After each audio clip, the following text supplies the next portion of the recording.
সবার শেষে আমি একটু ধনেপাতা দিয়ে দিলাম স্বাদ হবার জন্য।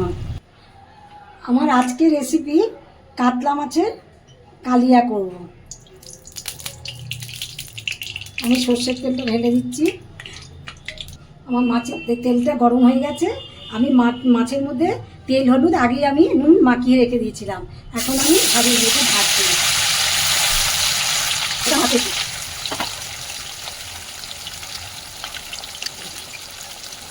কাতলা মাছের কালিয়া।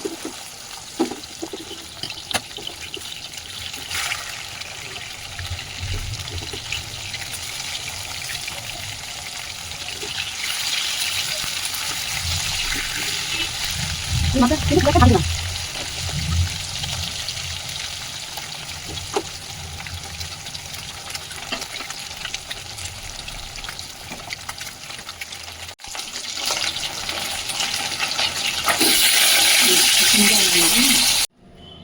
আমার মাছ ভাজাটা হয়ে গেছে। এবার আমি কিছু ফোড়ন দিচ্ছি। ছোটো এলাচ, দারচিনি, লবঙ্গ এগুলো দিয়ে দিলাম। এটার মধ্যে দিচ্ছি আমি এবার আমি দিচ্ছি পেঁয়াজটা ভেজে আমি দেবো।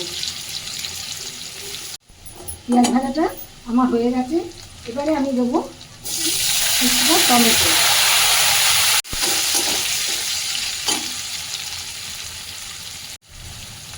এর মধ্যে আমি দিয়ে দিচ্ছি অল্প করে হাফ চামচের মতো নুন,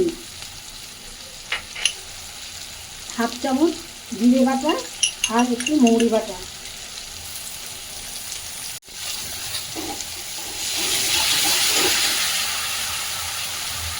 জল দিয়ে দিচ্ছি কেন দিয়ে যাবে নেবে।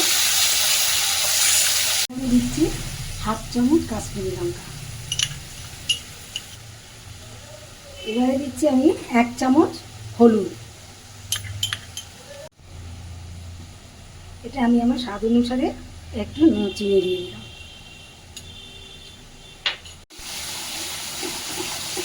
আমি মশলাটা দিয়ে ভালো করে কষাচ্ছি।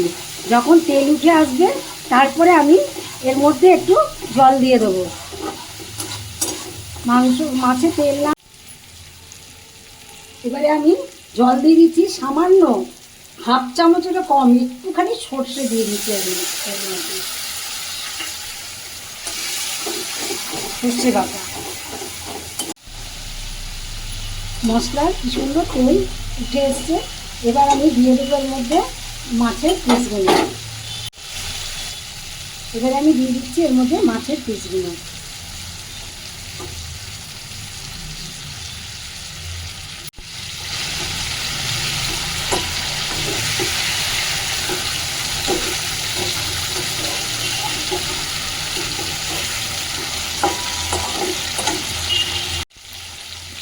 আমি সামান্য একটুখানি জল দেবো, বেশি জল দেবো না।